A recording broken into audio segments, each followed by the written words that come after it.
Hello, my name is Paul Hopkins, and I will be performing Mozart's Concerto No. 1 for horn and orchestra with the Bach Symphonia on May 10. I'd like to talk to you a little bit about the background of the instrument and why it became so special to Mozart. Back in the 1500s, the horn wasn't really considered a musical instrument, but it was used on the hunting field as a communication device. It was circular, shaped like this, so it could easily be carried on your shoulder while you were riding horseback, and the bell faced backwards so that it would play clearly to the other members of the hunt, and it was used to communicate various aspects of what was going on.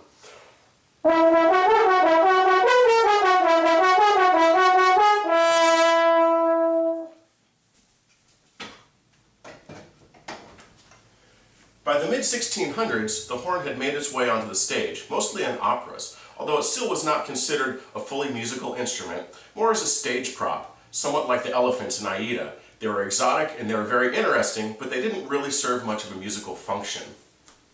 By the early 1700s, composers such as Bach and later Handel were beginning to explore the musical possibilities of this instrument, and it found its way into orchestral repertoire.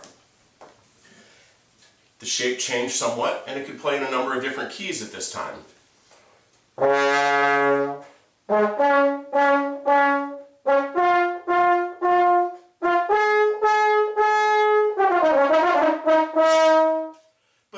Had a limited number of notes that it was able to play. Now around 1750 or 1760, horn players began to figure out that if they brought the bell down and put their hand in the bell, the hand was able to confuse the acoustics of the system such that they could play the notes that the player wanted to play rather than just the notes that the instrument wanted to play. Mozart would have recognized an instrument like this, and with subtle manipulation of the hand inside the bell, we can play much more interesting music. Now, the thing about that is, when you open and close your hand, it changes the timbre of the sound quite a bit. And good composers like Mozart use this as an asset rather than a liability. For instance, the opening theme of the Concerto No. 1 is mostly open notes.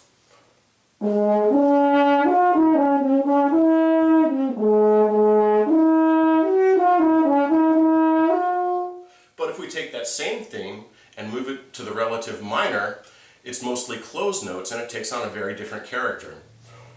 And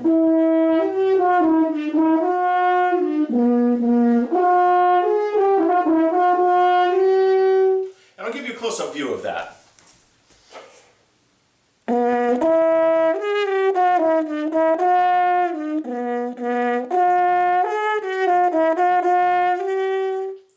Now, Mozart wrote his concerto for a very close family friend, Ignaz Lütgeb, and he wrote comments in the margins jokingly with Lütgeb to encourage him and just generally have a good time with him. And these comments, well, I can't go into them now because they're not very family oriented. You'll have to come to the pre-concert talk if you want to hear about that. But I'm really looking forward to playing for you, and I hope you come out and we'll have a really great time. Bye now.